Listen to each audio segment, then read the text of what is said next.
Olá a todo mundo, sejam todos muito bem-vindos em mais um episódio de Papo de Comadre, um espaço onde nós conversamos sobre o universo feminino, mas não sobre futilidade, sobre assuntos que são importantes para nós mulheres. A minha convidada de hoje é uma pessoa muito especial, afinal, todas as minhas convidadas são especiais. Hoje eu vou conversar com a Nática, da marca Nática, que é uma marca sustentável que vende roupa no Brasil e que entrega em qualquer lugar do Brasil. Uma marca de qualidade que respeita o meio ambiente e a sociedade. Mas quem é a Nática? A Nática é formada em designer e depois ela fez uma pós-graduação em marketing. Durante a faculdade, ela teve uma experiência de estágio na Mauá, onde ela aprendeu a administrar e teve contato com as empresas. Daí, a vontade dela, talvez, de abrir uma empresa. Vamos saber isso com ela nas perguntas. Ela teve várias outras experiências, mas a última, e eu acho que é a mais importante, que vai trazer um background importante para nós dentro dessa entrevista, a Nática trabalhou como analista de marketing digital e sustentabilidade. Eu quero chamar agora para essa entrevista a nossa convidada especial, Nática. Seja muito bem-vinda ao Papo de Comadre. Oi, Marilá, obrigada. Estou muito feliz de estar aqui com você. É um prazer e espero que a gente consiga agregar bastante na vida de todo mundo com esse nosso papo, que vai ser bem importante. Acho que vai ser diferente, né, do que as pessoas estão acostumadas a ver. Com certeza. Eu queria que você se apresentasse para as pessoas. Quem é a Nática? Bom, eu sou paulistana, eu tenho 29 anos e uma coisa que eu acho que é bem importante falar sobre mim é que eu sou vegetariana. E daí vem uma parte do meu olhar para dentro, sabe? Eu sempre, desde pequena, assim, o meu contato com a natureza sempre foi muito importante. Eu sempre gostava de ir para a praia, de brincar no mar, e isso, uma certa hora da minha vida, me fez pensar, poxa, por que que a gente gosta tanto do cachorrinho e maltrata as vaquinhas, né? E eu comecei a evoluir esse pensamento. Não tinha nada concreto, assim, ninguém perto de mim me dizendo, faça ou não faça. E um certo dia eu comecei a pesquisar. Com 17 para 18 anos, eu resolvi virar vegetariana. E eu sou vegetariana até hoje, mas eu não sou dessas vegetarianas extremistas, sabe? Então, eu acho que isso é uma coisa bem importante, porque eu não acho que a gente tem que ser extremista em nada. Uma coisa que eu levo para minha vida como um todo, desde da minha faculdade até hoje em dia no meu trabalho dentro da Nática, a gente tenta levar as coisas com mais leveza, sem essa pressão e colocar tudo dentro de uma bola e isso é o certo e ponto, sabe? Eu levo isso muito dentro de mim, assim, aprendendo, ouvindo as pessoas e desenvolvendo cada vez mais um olhar diferente para o mundo que a gente às vezes não se importa muito, né? Então, eu tenho isso muito dentro de mim, de tentar trazer essa visão, olhar para o outro, entender o outro, mas sem essa necessidade de ser uma coisa obrigatória, sabe? Ser uma coisa leve. Eu acho isso muito legal, porque eu não sou vegetariana, mas eu não consigo comer carne vermelha, porque eu digiro muito mal a carne vermelha, eu lembro dela o dia inteiro, e eu me sinto muito cansada depois que eu como carne vermelha. Mas quando uma pessoa me convida para ir na casa dela, e eu chego lá e o prato principal é carne vermelha, eu acabo ou deixando de ladinho, sem falar nada, ou comendo um pouquinho para disfarçar só, mas eu não falo nada para a pessoa, porque eu acho uma falta de educação porque ser convidado para ir na casa de alguém já é assim, a pessoa está abrindo a intimidade dela, aí você diz, mas eu não como isso, eu não como isso, eu não como isso, deixa ela fazer o que ela quer, o que ela está acostumada na rotina dela, entendeu? É você o convidado de se adaptar àquele lugar, é você que está entrando na privacidade dela. E eu acho isso muito legal que você posicione isso, porque às vezes eu encontro uns vegetarianos que dizem, não come carne, porque não faça isso, não faça isso. Tudo bem, eu respeito, eu não faço, e tudo bem, mas o meu ponto de vista é como o seu. Eu acho que a gente tem que ter sempre um equilíbrio, que quando a gente sai do equilíbrio, a gente desrespeita as outras pessoas.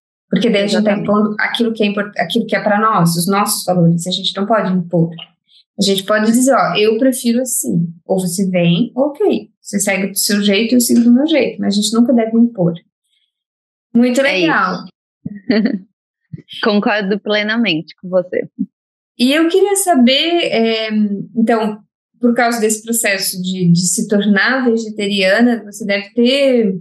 eu não sei em que momento você se tornou vegetariana, mas assim, é algo desafiador, porque a gente mora num país que come bastante carne, alguns anos atrás a gente não tinha muita opção, mesmo aqui na França eu lembro que também não tinha, é algo que está aos poucos, o mercado está se acostumando e está trazendo coisa, então eu imagino que isso abriu um horizonte para você de pesquisar e aos poucos você deve ter entrado na sustentabilidade meio que por osmose, porque uma coisa puxa a outra. Foi exatamente isso. E foi muito legal esse processo, porque eu acabei levando não só a minha família inteira acabou aprendendo formas diferentes de cozinhar os alimentos que a gente estava acostumado ali no dia a dia. A gente acabou conhecendo iniciativas diferentes. Uma vez eu levei meu pai no Dia dos Pais para uma feira vegana. E o meu pai é carnívoro super, sabe, fervoroso, assim. Então... De churrasco todo domingo. Exatamente. E daí a gente foi, eu falei, eu quero te apresentar, eu também não conheço, vamos conhecer juntos? E a gente foi comer uma feijoada vegetariana, que até hoje, todos os dias, meu pai fala dessa feijoada. Ele lembra, ele não esquece. Então... É um caminho natural. Eu tive realmente, como você falou, fazem quase 10 anos que eu não como carne. Não, mais de 10 anos que eu não como carne. E a gente foi procurando. Há 10 anos atrás não existia, né? Sim, restaurantes, opções, era salada. Você não vai comer carne? Come salada. Ou um alho e óleo. É verdade. E às vezes eu ficava na batata frita, porque... depende do lugar que você ia, não tinha nem a salada. Então, a gente vai se adaptando e vai aprendendo.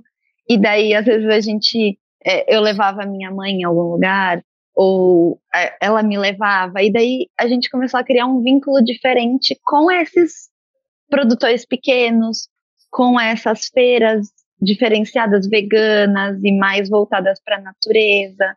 Então, realmente, como você falou, foi um caminho que acabou se desenvolvendo naturalmente.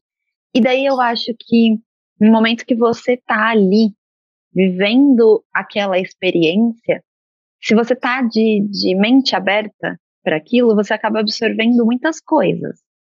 Então, eu não tinha a visão naquela época, 10 anos atrás, de menos produtos plásticos, ou de menos copinhos descartáveis, mas sempre que a gente ia nessas feiras, tinha ali a opção que agredia menos o meio ambiente. Ou era de madeira, ou era de papel, ou era alguma coisa reciclada. E a gente ia tendo o primeiro contato com aquilo. Tinha algumas opções até de cosméticos, que às vezes a gente não entendia, nem sabia muito bem o que era, né? Então, aos poucos, com um pouquinho, eu sou muito curiosa de natureza, eu acredito que eu fiz design na faculdade por causa disso, porque eu sou muito do toque, da curiosidade, eu pergunto, eu não sei, eu descubro, eu quero saber, e isso é muito aflorado em mim. Então, eu estava ali, num ambiente submersa daquela cultura e daquela coisa que eu não conhecia, e eu fui aprendendo e desenvolvendo esse olhar diferente, que eu acho que hoje em dia é primordial, a gente precisa ter esse olhar. Sim. Né? E você fez designer de produto ou designer de moda? De produtos. E como é que você passou a moda? Conta pra nós. Na verdade, o design de produtos, ele é um todo, né? A gente aprendia desde o material. Então, na faculdade, eu estudei materiais até o desenvolvimento. Como eu vou produzir um carro, por exemplo, como eu vou produzir uma roupa, como eu vou produzir uma joia, qualquer uma dos objetos. O design, eu fiz design de produtos justamente porque eu queria o global, eu não queria só. Eu ainda não sabia muito bem o que eu queria. Então, eu queria estudar uma coisa que fosse um pouco mais global, que me desse a possibilidade de desenvolver uma roupa ou de desenvolver um carro e que eu ia ter o suporte para aquilo, sabe? E eu fui evoluindo para a moda, na verdade, por causa da curiosidade, porque eu via a tecnologia se desenvolvendo na própria faculdade, a tecnologia se desenvolvendo muito para a área automobilística, que é uma área grande do design, né? Quanto nos objetos do dia a dia, então, nessas coisas de cozinha, ou nos objetos que a gente usa de tecnologia mesmo, a tecnologia estava sempre muito desenvolvida nessa área, e eu não via falar muito sobre tecidos, sobre matérias-primas que fossem extraídas da natureza. Então, a gente ouvia falar muito sobre coisas produzidas pelo homem, desenvolvidas pelo homem, e nada muito, saiu da natureza ali, foi plantado, e aí eu comecei a pesquisar, porque era uma parte que eu percebia que eu tinha um déficit ali de informação. Eu tinha feito, antes da faculdade também, eu tinha feito desenho no Senai. Uhum. Então, eu tinha uma base muito grande do técnico e uma base muito pequena do manual, né? Daí eu fui procurando informações. A minha tia é engenheira têxtil, desculpa. Então, com ela eu conseguia sempre muita informação sobre isso, que era uma coisa que eu não tinha, ninguém tinha. Na faculdade ninguém ensinava. E a faculdade de moda não dava tanta base, porque em algum momento da minha faculdade eu até pensei, vou procurar isso em outro curso, talvez eu esteja fazendo o curso errado, né? E as faculdades de moda que eu tinha acesso ali, elas não davam isso do material. Eu queria o material, eu queria entender o toque, eu queria entender o caimento, o porquê, até porque eu ainda não tinha certeza do que eu queria. Então, eu queria entender os materiais e tecidos para poder fazer, por exemplo, sei lá, um guarda-chuva. Mas eu queria entender o tecido que ia ali, né? Eu acho que a gente tem que dar um parênteses aqui e explicar para quem está ouvindo a gente o porquê da importância do material. Porque as pessoas confundem muito o designer com o modelador. E isso eu aprendi muito na Chanel. O designer, por exemplo, a gente pega o Karl Lagerfeld, ele era um designer, um estilista. Ele fazia o desenho. E aí a modeladora, que vai escolher o tecido para transformar aquele desenho num volume. Em realidade, para dar o volume. Porque o Karl Lagerfeld, ele conhece um pouco de tecido, mas ele não sabe dizer se para dar o volume que ele quer vai ser um tweed ou vai ser uma seda. Ele não consegue saber isso. Quem sabe isso é o modelador. Eu acho que na faculdade de moda aqui da França e acho que a Martin na Inglaterra tem uma cadeira de modelagem que tem isso que você está procurando, que você procurava. Ah, que legal. Que é pegar o desenho e dar a forma, que é o processo de modelagem. Então, gente, quem está nos escutando ou está nos assistindo no YouTube, o que a Nath estava procurando, ela sabe desenhar. Ela sabe tirar da cabeça dela a ideia que ela tem e colocar num desenho. Só que para esse desenho sair e virar realidade, alguém tem que modelar. E aí a modeladora tem que conhecer muito bem o tecido, porque é o toque do tecido, o movimento do tecido que vai transformar aquele desenho numa realidade. Só para que o pessoal saiba a tua procura, porque acho que muita gente que está fora da realidade, que não trabalha com moda, não consegue entender essa diferença. Para mim, pelo menos, né? Porque eu sou de base, trabalho com informática de base, né? Então, quando eu cheguei lá, e eu lembro que eu fui fazer um projeto e a chefe de ateliê da alta costura me explicou isso, fez assim na minha cabeça, bum! Porque eu falei para ela assim, nossa, eu pensei que era o Carlo Gafel que definia os tecidos. Ela falou, não, quem define o tecido é a coprodutora dele, que é a chefe do global do ateliê de alta costura. E uma outra coisa interessante que talvez muita gente não saiba, a Chanel, ela era modeladora.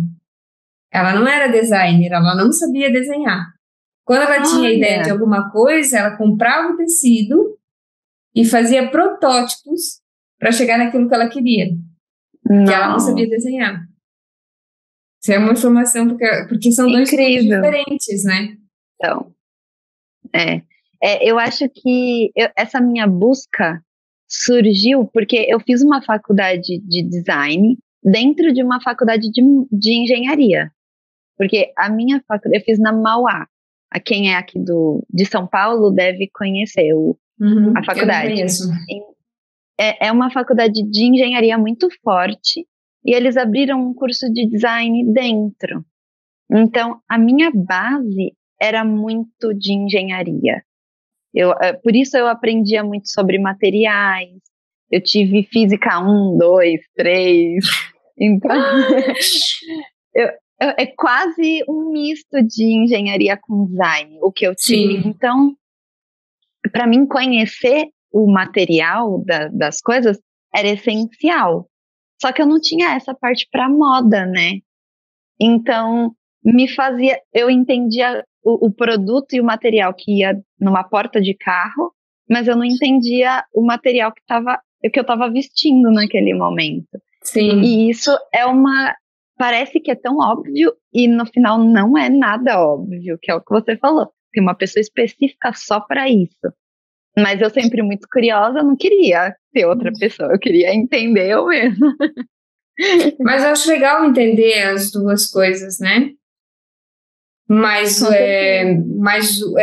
ou você estuda as duas coisas, ou você assume que você só tem uma, né? Porque na realidade você não pode fazer uma, não consegue interferir na outra. E baseado nesse percurso que você fez, da onde surgiu a ideia de criar a sua marca? Então, eu morei há 2 anos nos Estados Unidos. E quando eu fui para lá, eu fui com uma malinha grande, uma mala pequenininha e muita idealização, né? Muita vontade de conhecer. Cheguei lá, comecei a viver aquela cultura consumista, e lá é muito assim, sale, clearance, em todo lugar, o tempo inteiro, uma roda de consumo, e eu vivia aquilo intensamente. Então, muito do dinheiro que eu ganhava lá, eu trabalhava cuidando de crianças, né? Então, muito do dinheiro que eu ganhava lá, eu gastava com roupas que eu nem sabia se eu precisava. Mas estava tão baratinho, é tão bonito. Tá todo mundo usando na rua, por que eu não vou usar? Não, eu comprava. Então, era o tempo inteiro aquela roda e não precisa mais, soltou o botão, pode jogar no lixo, não tem problema. Essa era o que eles me ensinavam. Eu morava dentro de uma casa de americanos e era isso que a cultura deles passava para mim. Eles me ensinavam isso. Quando eu voltei para o Brasil, 2 anos depois, com 6 malas. Nossa, você ganhou de mim! 6 malas, Nath! 6 malas e um arrependimento, né? Porque até hoje eu ainda luto um pouco com essas 6 malas que eu tenho na cabeça, né? Muitas dessas roupas eu já doei, eu me desfiz, eu doei para pessoas próximas, doei para brechós, mas eu ainda tenho uma carga disso na minha casa. 6 malas é muita coisa. E foi aí a hora que eu voltei para cá que eu tive que colocar aquela vida de consumismo. Dentro dessas 6 malas, cheguei no Brasil e eu falei, eu não tenho o que fazer com isso, não faz o menor sentido, eu não vou, metade do que tá aqui, ou mais, eu nunca vou nem usar mais, porque, e daí eu entrei eu comecei a pesquisar o que eu vou fazer com essas roupas, e agora que eu não, nem preciso aqui, eu voltei para a realidade que a gente tinha aqui, que mesmo sendo consumista e essa coisa de primavera, verão, outono, inverno, várias coleções e tudo mais, não era o que a gente não é o que a gente vive aqui igual lá, sabe? É muito ampliado isso lá. Eu li um artigo, eu li um artigo que falava que se todo mundo decidisse consumir no mesmo volume que os americanos, nós precisaríamos 4 terras. E só que eu morei 1 ano em Memphis, nos Estados Unidos. E só quem mora lá consegue entender esse consumismo. Porque lá tudo é compre. É assim, ó, você vai comprar água. Aí você precisa de 4 garrafas de água. Daí tá lá, 4 garrafas de água é $1. Não, mas se você pagar R$1,20, você leva 8. Aí você faz a conta e fala, não, vou levar 8, né? Não faz sentido. É com tudo. É com biscoito, é com água, é com roupa, é com comida, é com creme, é com tudo. Você vai comprar um creme, você tem lá um creme. Ah, mas se você comprar 3 cremes, você paga um pouquinho mais, mas você ganha um de graça. Tudo é assim. Tudo. É o consumo do grande, do big. É a casa grande, o carro grande, um closet com um monte de roupa. Eles vivem para consumir. Eles vivem a cultura do excesso, né? É muito assim, é só morando lá, e aí é muito na comida, é muito na roupa, é muito em tudo. Por isso que eu acho que eles também têm uma dificuldade muito grande com a comida, porque estudando a neurociência, o consumo de alimentos está muito ligado com o consumo de roupa e outras coisas.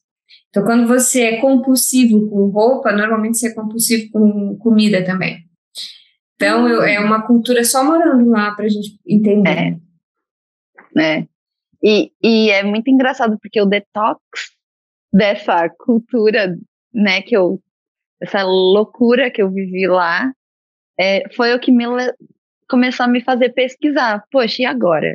O que eu faço com tudo isso, né?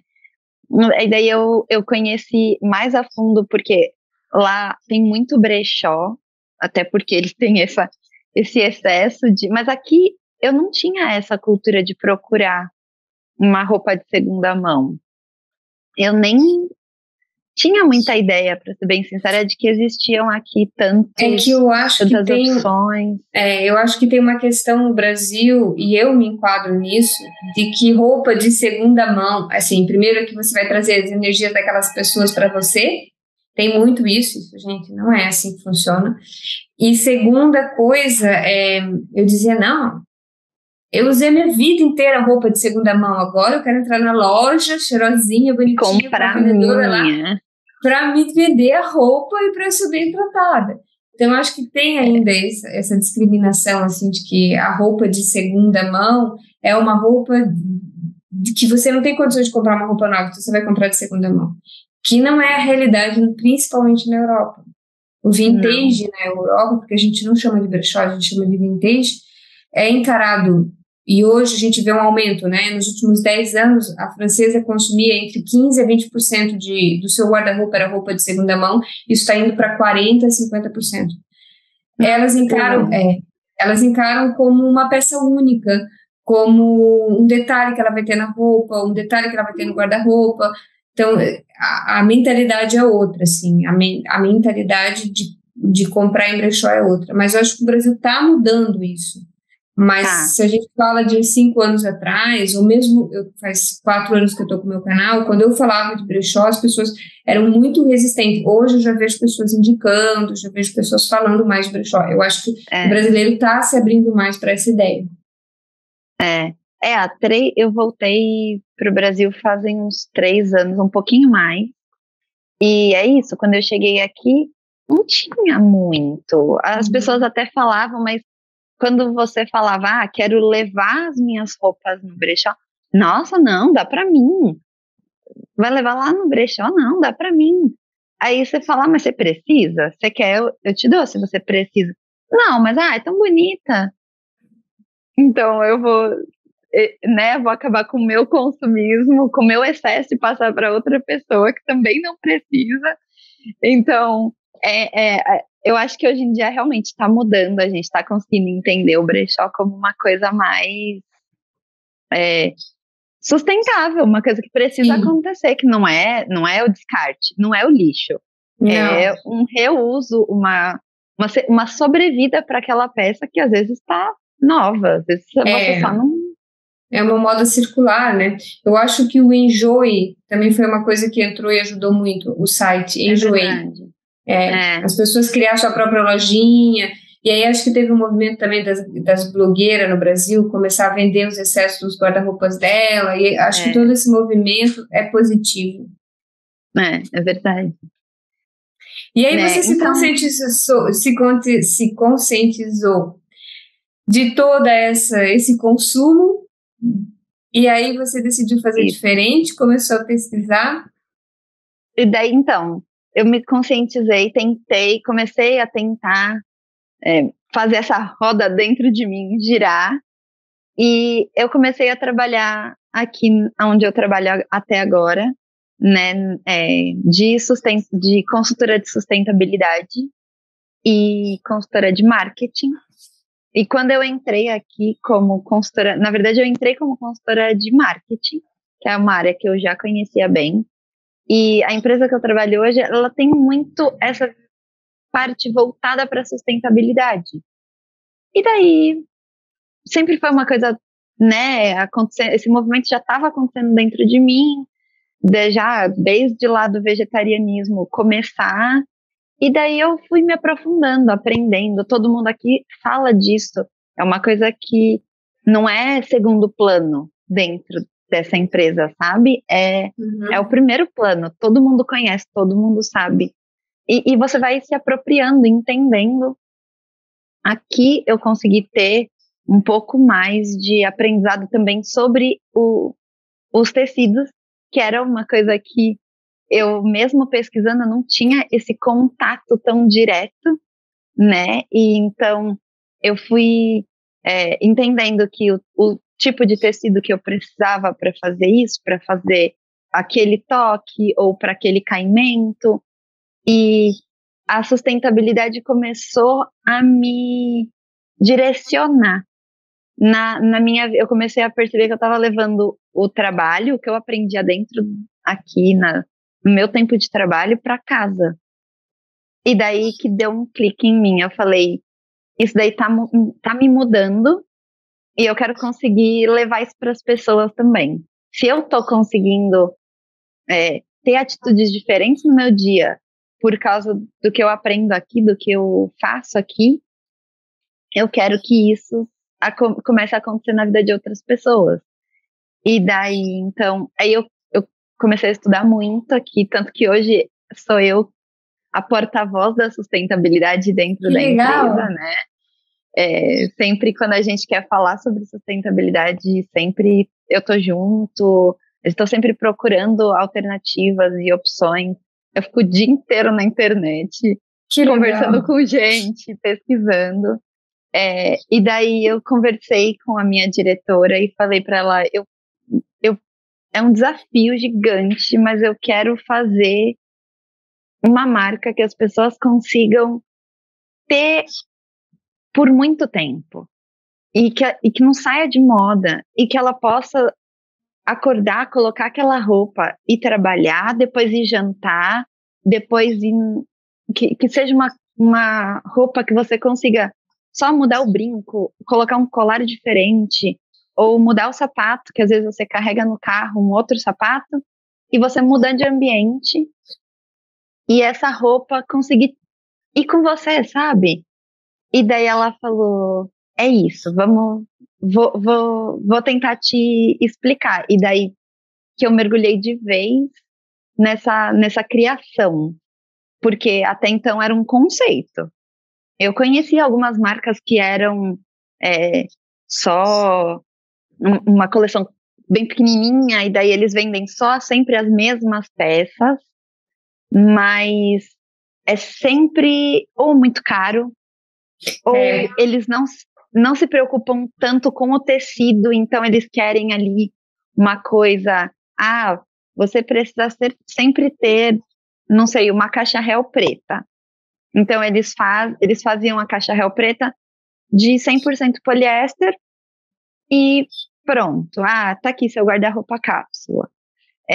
Então eu queria conseguir alinhar o preço, porque a gente não precisa custar caro uma roupa porque ela tem uma qualidade boa. Você consegue. Ela tem que ter um preço justo, né?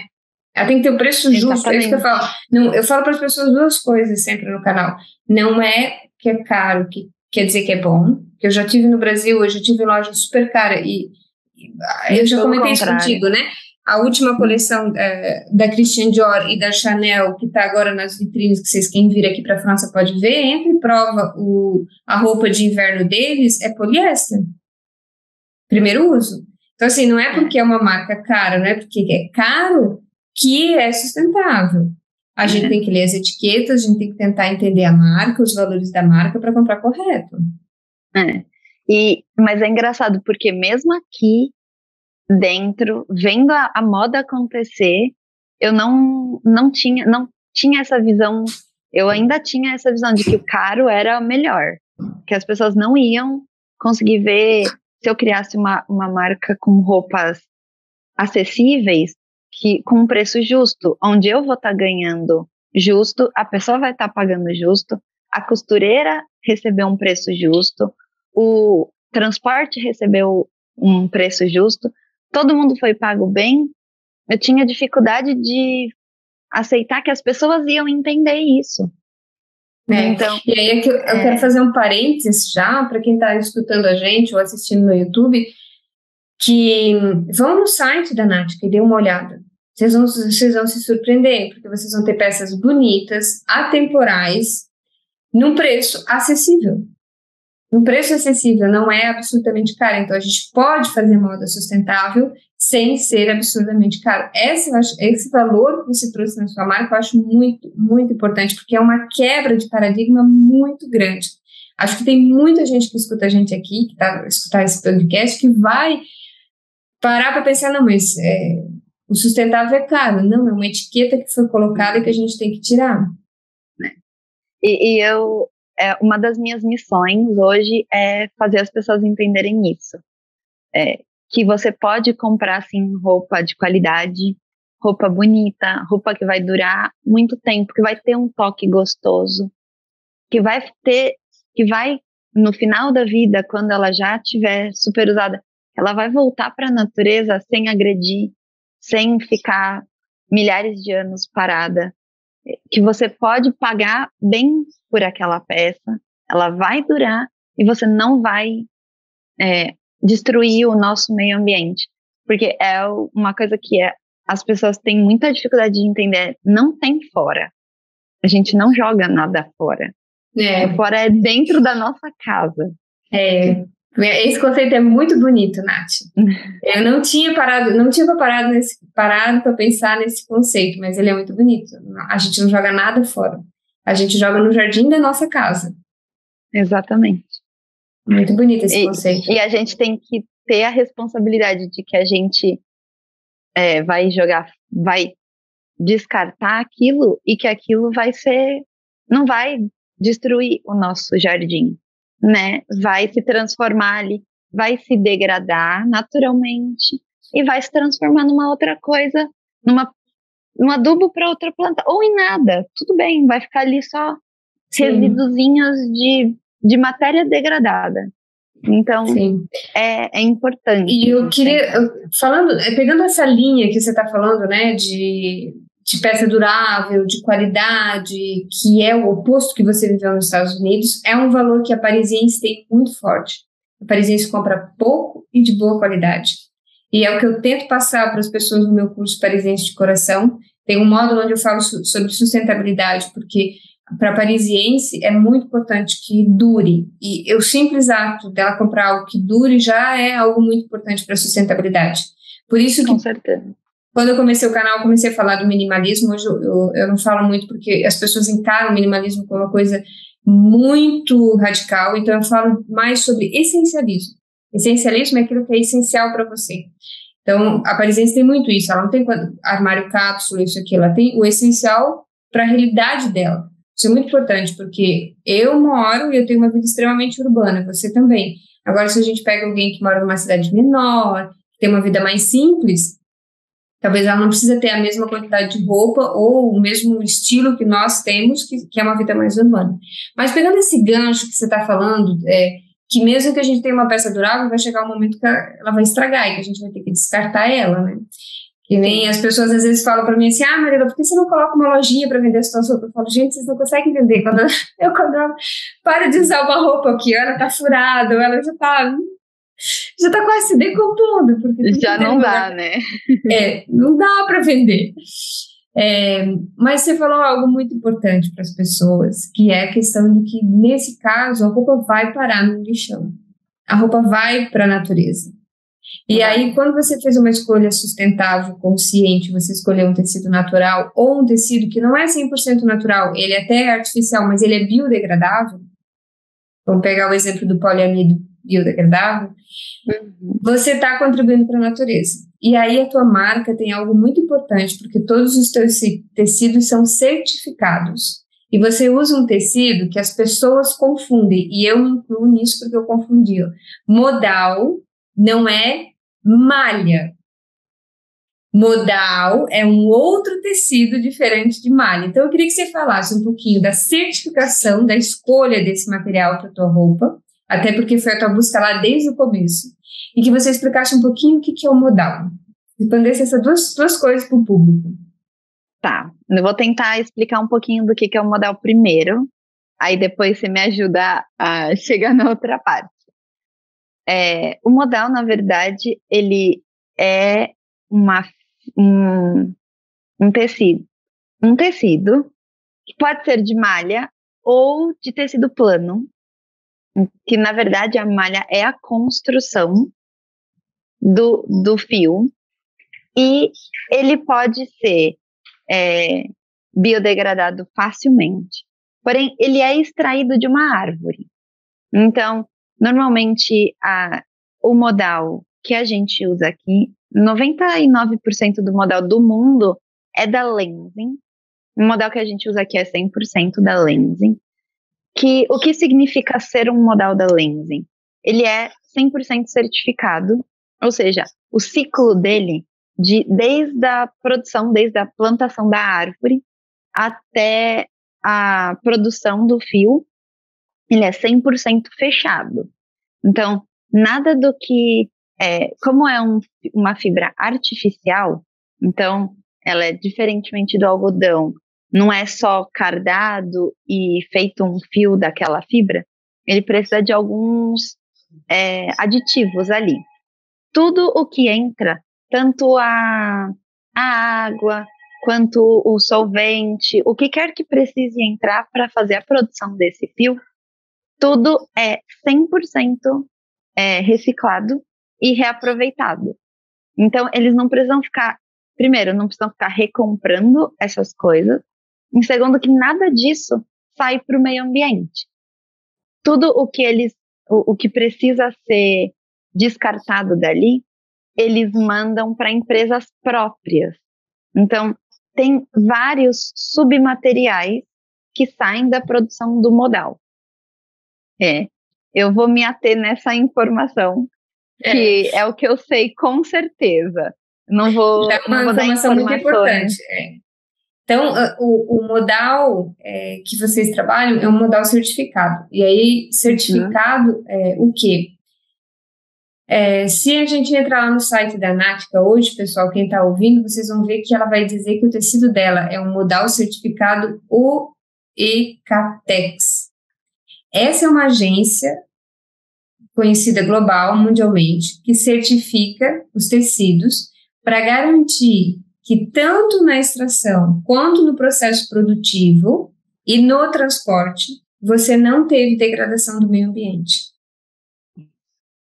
Então, quando você está comprando um tecido, isso é muito importante. Eu estou comprando de uma loja que está dizendo que o tecido que é orgânico, ou que é sustentável, vai lá na descrição e olha se o tecido tem alguma certificação.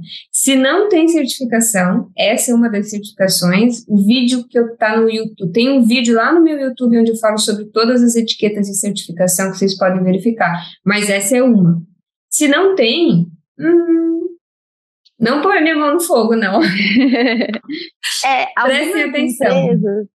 Algumas empresas não falam especificamente desse selo Ecotex, porém, se ela tiver a etiqueta dizendo que é Lenzing, a gente já pode ficar tranquilo. Vocês podem comprar com o coração tranquilo, porque eles são uma empresa austríaca que garante esse processo. Então, a gente tem certeza de que tudo que sai dali é com responsabilidade social, ambiental, e a gente sabe que vai dar certo, né?